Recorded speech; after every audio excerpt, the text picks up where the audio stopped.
I was a top-tier star in the entertainment industry with millions of fans. One day, a little boy who bore a striking resemblance to both me and the scion of a New York financial dynasty went viral. Netizens joked, "Looks like Ethan and Caleb both had too much to drink that night." Unexpectedly, Caleb Vance himself issued a statement. "Yes, we have a child. Ethan." The entire internet was stunned, because Caleb Vance and I were both men. Before the shoot even wrapped, my manager, Mark, pulled me into a corner. "Ethan, we have a problem. Someone got a shot of Leo's face and it's all over the internet." A cold stone dropped in my stomach. I demanded to know what happened. It turned out that my son, Leo, had been unintentionally filmed by a bystander while out with his nanny. His face, so uniquely beautiful and charming, had quickly become a sensation on a short-form video app. I let out a breath of relief. At least our connection hadn't been exposed. I asked to see the video. Mark pulled it up on his phone. I watched it twice, a smile playing on my lips at my son's adorable antics, before my eyes drifted to the comments section. "Looks like Ethan and Caleb both had too much to drink that night. Even Ethan and that Manhattan magnate couldn't produce a kid that looked so much like both of them." The smile vanished from my face. I shut the phone with a sense of rising panic. My voice strained as I instructed Mark to get the video taken down from every platform. Not a single copy could remain. Mark, though momentarily confused, agreed, acknowledging that tangling with the Vance family was a line we couldn't cross. I said nothing more, but my mind was a chaotic storm, a dark premonition of an impending disaster gathering on the horizon. That evening, after work, Mark picked me up, his expression grim. As we waited for the elevator in the sterile, white lobby of the agency, he relayed the news. A paparazzo had released photos of me taking Leo to a clinic a few months back. The trending topic about my secret marriage and child was now an unstoppable wildfire online. My head throbbed. I wondered aloud if we could just let it blow over, but Mark reminded me that the public's current obsession with celebrity children made that impossible. The elevator dinged. Before I could suggest another course of action, the polished steel doors slid open. Inside stood a tall, impeccably dressed man. His features were sharp, exuding an air of innate authority. Our eyes met, and a jolt, sharp and electric like a lightning strike, shot through me. I froze. Beside me, Mark gasped, "Mr. Vance, good evening." Caleb Vance didn't step out. He remained in the elevator, his gaze fixed on me, his expression unreadable. "Ethan, get in." I suppressed the tempest churning within me and forced a brittle smile. I tried to protest, my voice strained, insisting that it was inappropriate and that I had work to attend to. Caleb tilted his head, a ghost of a smirk on his lips, and informed me that he had no qualms about carrying me out of the lobby in front of everyone. I closed my eyes, defeated, and stepped into the elevator, leaving a bewildered Mark behind. As the elevator descended silently to the parking garage, my heart felt like it was being squeezed in a vice. I kept stealing glances at Caleb beside me. He was in a perfectly tailored suit, looking as if he'd just stepped out of a high-stakes board meeting. I was terrified he would bring up our son, but he said nothing. He simply led me to his car, a sleek black sedan that smelled of leather and wealth, and opened the passenger door. He drove directly towards my high-rise apartment in downtown Los Angeles. A cold realization washed over me. He knew where I lived. Had he always known? "Ethan," Caleb's voice, low and languid, finally broke the suffocating silence. "So, right after we broke up, you immediately moved on and had a child with a woman." I unclenched my fists, my knuckles white. I gave a quiet, affirmative response. The temperature in the car seemed to plummet. A dry, humorless laugh escaped Caleb's lips. He remarked on how cold-hearted I truly was. I turned my face to the window, my silence a confirmation. When we reached the underground parking garage of my building, I hastily unbuckled my seatbelt and thanked him, desperate to escape.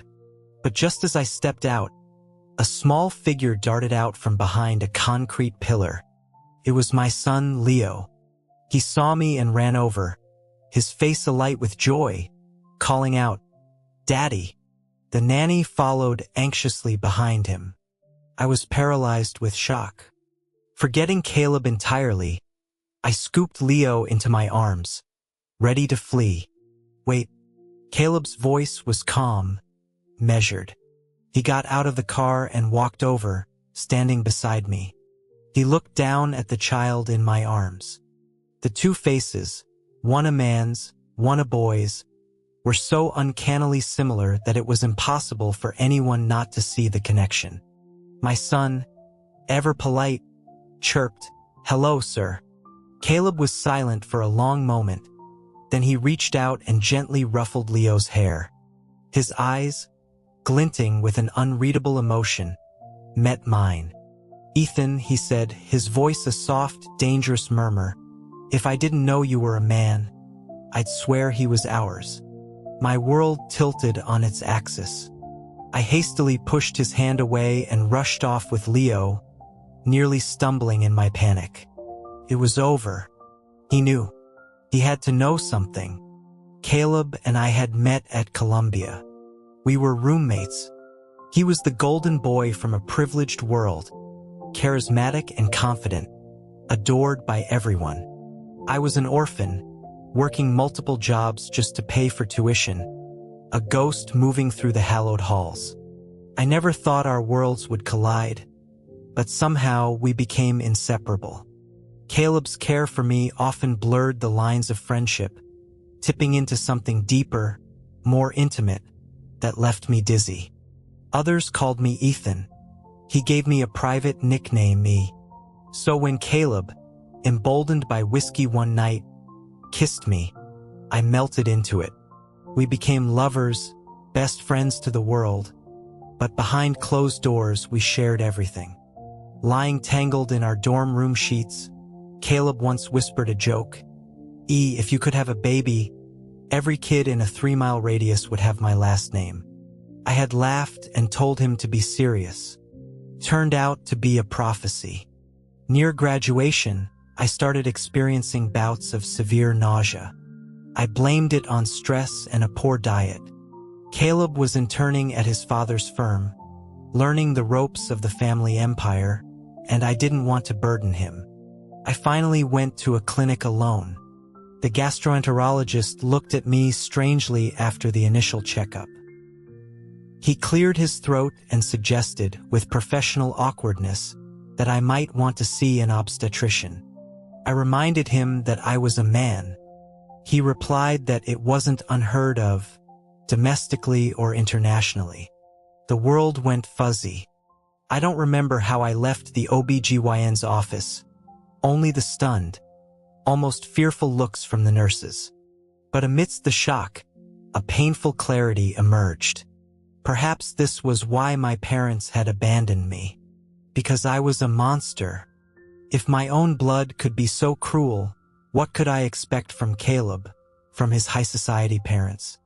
I didn't know if I could risk finding out. I sat in the hospital lobby for hours before returning to campus, planning to tell Caleb everything. But he wasn't there. Instead, I overheard a mutual friend talking about seeing Caleb on a date with a beautiful socialite at a fancy restaurant. My heart shattered. I made a decision. I broke up with him. He didn't accept it. The proud, arrogant man I knew threw away all his pride. His eyes red-rimmed, begging me to stay. But I remained unmoved, even cruelly mocking him. Heartbroken, Caleb left the country. Later, I gave birth to a small, fragile boy I named Leo. To support him, I worked tirelessly until a talent agent spotted me waiting tables. He told me a face like mine could make a fortune in Hollywood. I agreed. Soon I was a superstar, but fame meant sacrificing privacy. To protect my 5-year-old son, I rarely took him out. Caleb had returned to the States last year, taking over his family's vast corporation and becoming the most sought-after bachelor in New York. I had meticulously avoided any event where we might cross paths. But now my son had been seen by Caleb, and he had come looking for me. That one sarcastic comment he'd made in my garage kept me awake all night. The next day, Mark came to my apartment. He hesitated before asking if I knew Caleb Vance. I mumbled that we were old college classmates. Mark's eyes lit up with the possibility of leveraging the connection for better projects. But I shut him down immediately, vaguely stating that we had a bad falling out. He looked disappointed. Then he shifted to the online situation. Just as the studio was preparing a statement, a major movie star was arrested in a scandal, completely overshadowing my news. Mark had used the opportunity to scrub the internet of the photos and videos. I stroked Leo's soft cheek, a massive weight lifting from my shoulders. Mark then asked, with a hopeful tone, if there was truly no chance of reconciliation with Caleb. I told him it was impossible. Caleb probably wanted to run me over with his car. After Mark left, I was sitting on the floor playing with Leo and his building blocks when the doorbell rang. Assuming it was Mark returning, I opened it without checking. It was Caleb. He had a strange, happy glint in his eye and held a file folder. Before I could react, he reached out, his fingers brushing my cheek, and then strode into my apartment as if he owned the place. I demanded to know what he was doing here. He ignored me, crouching down to hand Leo a block. Leo thanked him with a sweet, "Thank you, sir." Caleb smiled. "You're welcome, little guy, but you shouldn't call me sir." My heart pounded. I quickly moved to stand between them. "Caleb, what is this?" He stood up and handed me the file. My eyes scanned the cover. DNA analysis report. I asked him what he meant. He gestured to the folder with his chin, a lazy smirk on his face. "I had it rushed overnight. I suggest you skip to the conclusion, sweetheart." Ignoring the endearment, I flipped to the last page, my heart nearly stopping. It read, "The analysis supports a biological parent-child relationship between Sample A and Sample B. By the way," Caleb added softly, "Sample A was mine. Sample B was from your son." He then wrapped an arm around my stunned frame, pulling me close. He kissed my temple, his voice a dangerous, intimate whisper. "So, you really can give birth." My long-hidden secret was laid bare. Couldn't breathe. Pushing him away, I took 2 steps back, my head bowed to avoid his searing gaze. I stammered that he was mistaken, that I was a man, and men couldn't have babies. The report had to be wrong. I told him I was busy and that he should leave. My lack of confidence made my voice tremble. My usual tactic of avoidance seemed to momentarily silence him. I thought I had wounded his pride, but then he pulled me into an embrace, tighter and more possessive than before. It was the same reckless, possessive way he used to hold me in college. With my son watching us with wide, curious eyes, my ears burned. I hissed at him to let go, not to act like this in front of Leo. But then I heard his voice, thick with emotion, as if he were holding back tears. "I'm so sorry. It's all my fault. I'm sorry I made you suffer." My resolve melted.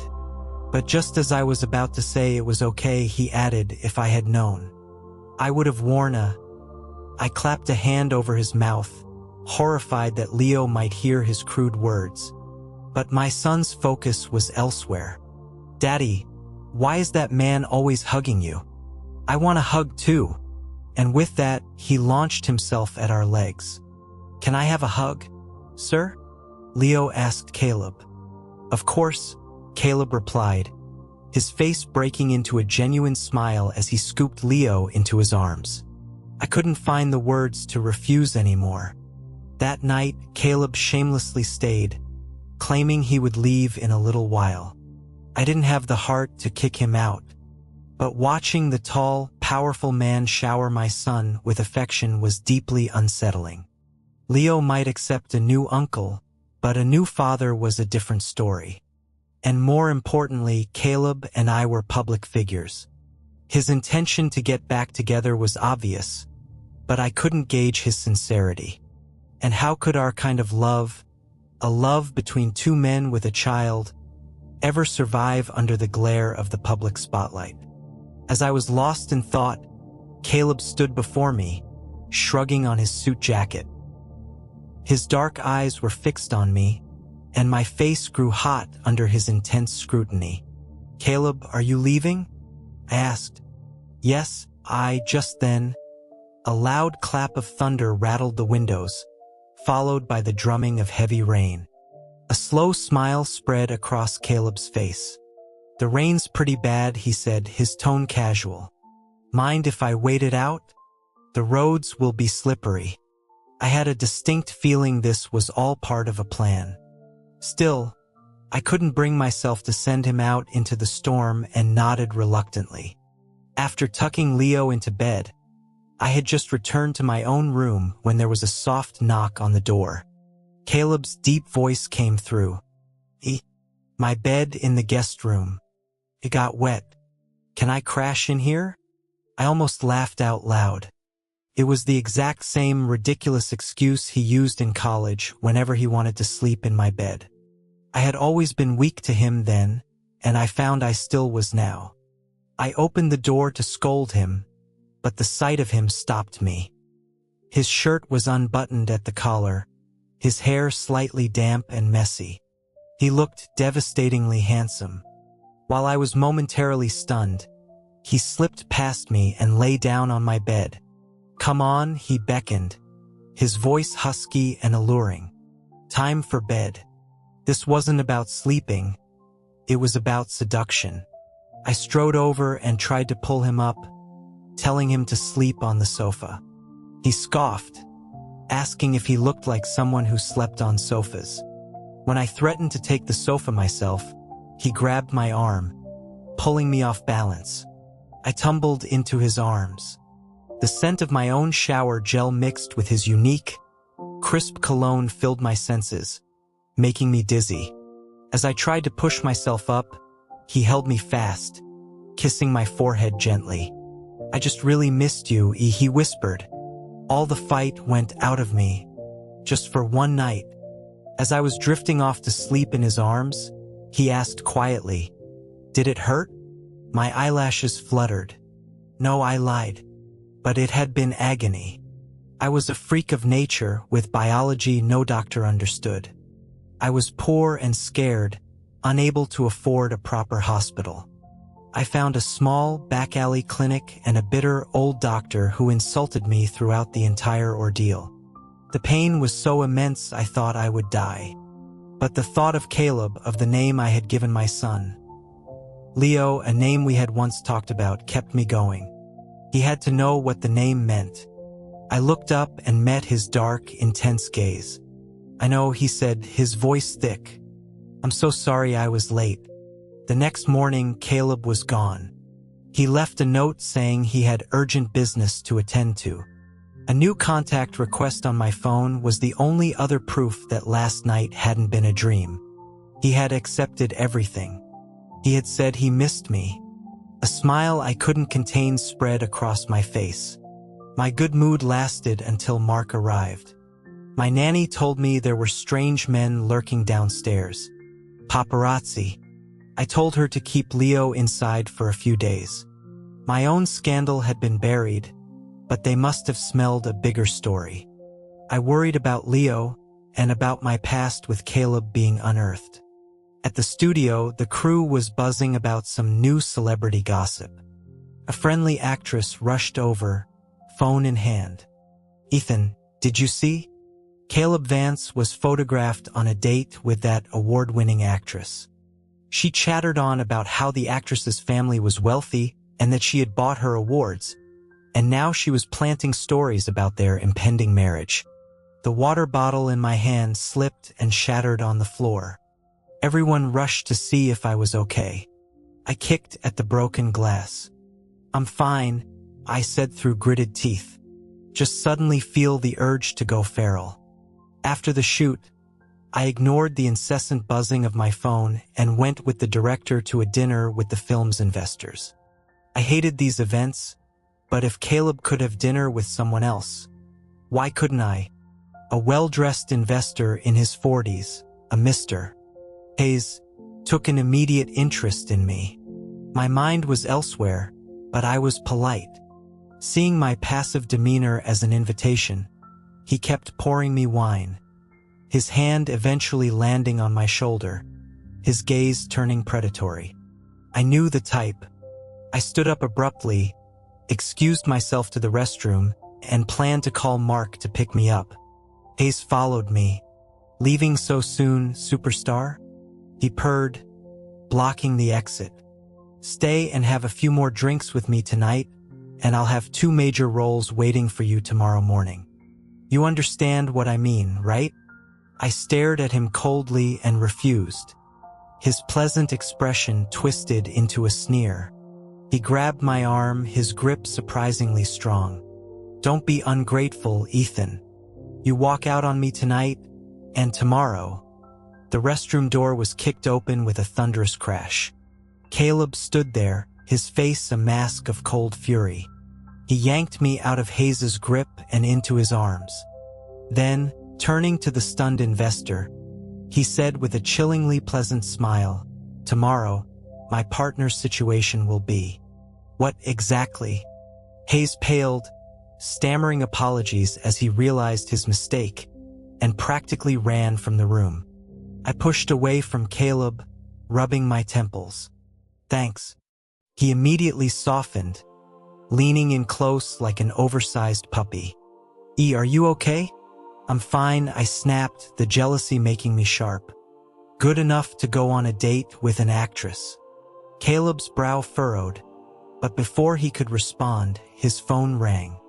The caller ID read, "Mom." A pang of bitterness hit me. While he was on the phone, I slipped away. In Mark's car, I stared blankly out the window. It made sense. The Vance family would want him to marry well, to have a normal life. What place was there for a monster like me? I sighed, trying to push the thoughts away. Suddenly, Mark exclaimed, "Wow, when Mr. Vance makes a move, he doesn't mess around. The entire story has been scrubbed from the internet." I was confused. He showed me his phone. Caleb had forced every publication to retract the story. The paparazzi who took the photo had issued a public apology, confessing the actress had hired them. Her carefully constructed narrative had been demolished in an instant. Mark marveled at the power of money, noting that Caleb had just started a new Twitter account and was probably about to release a statement. The fog in my mind began to clear. It was a misunderstanding.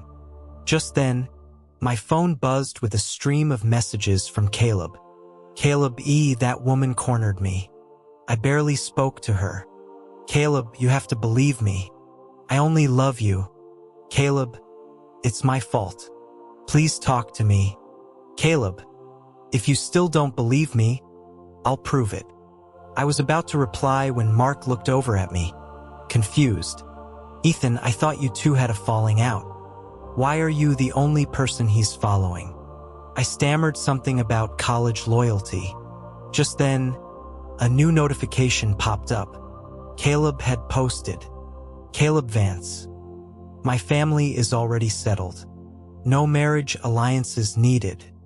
After sending a shrieking, ecstatic Mark on his way, I lay in bed and looked at Caleb's post, a small, helpless laugh escaping me.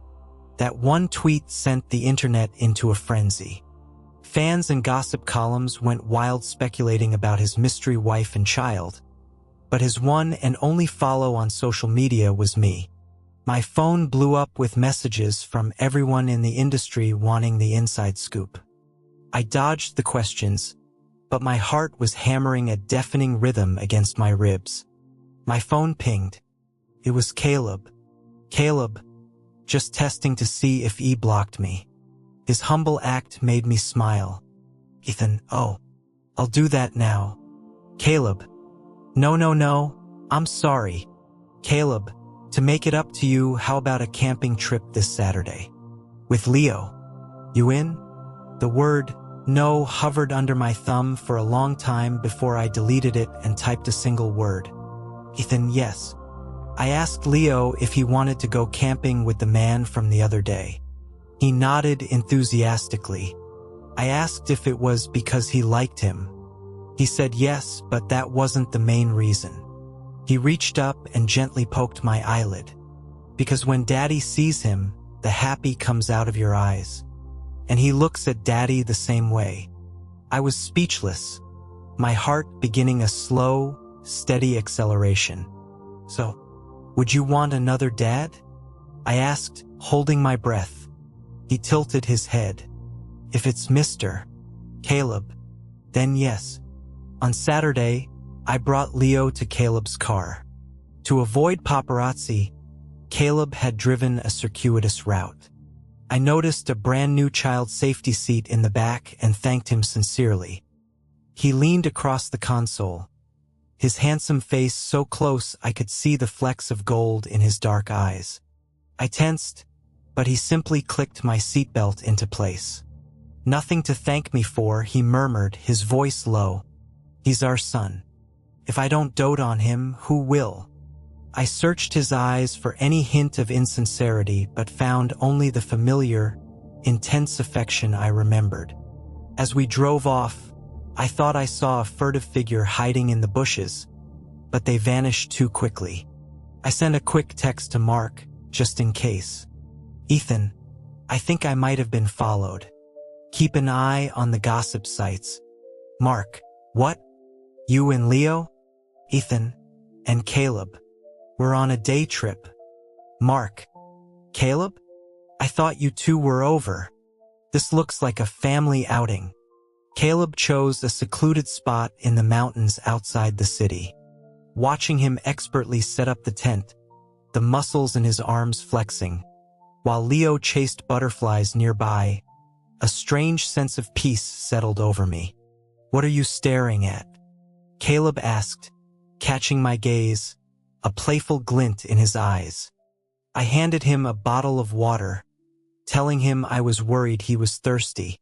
He told me to open it for him, as his hands were busy. I rolled my eyes but complied. Instead of taking the bottle, he leaned in and drank directly from it. His eyes locked on mine the entire time, his message clear and scorching. Flustered, I walked away, my entire body feeling feverish.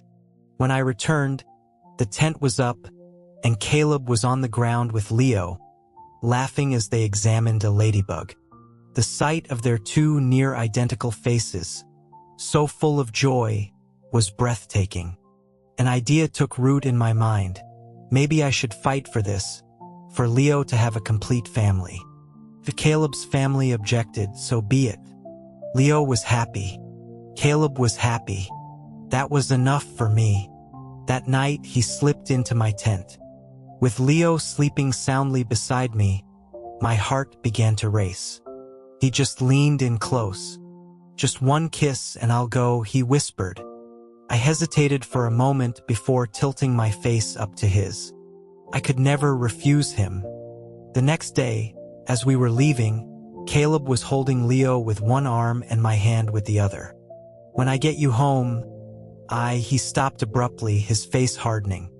He pulled both Leo and me into his chest, shielding our faces.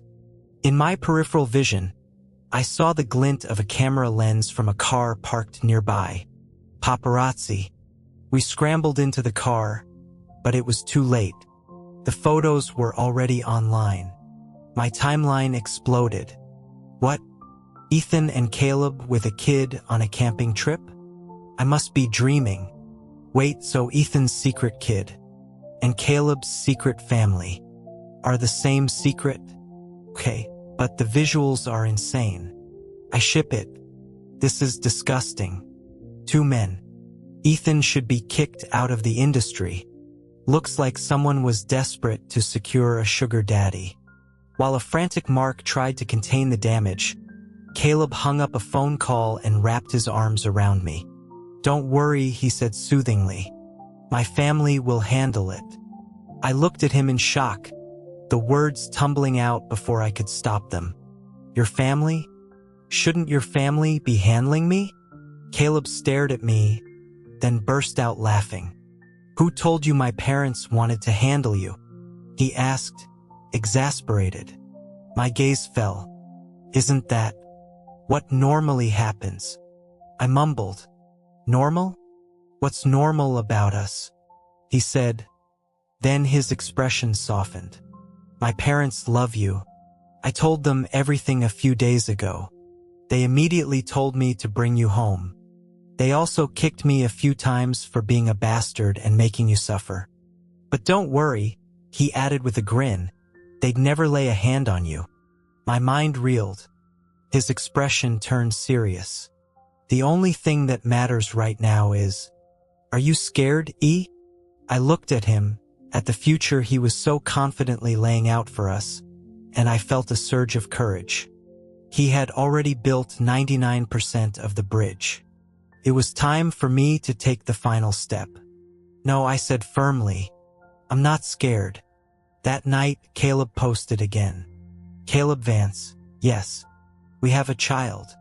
Ethan and I liked it and reposted it with a single heart emoji.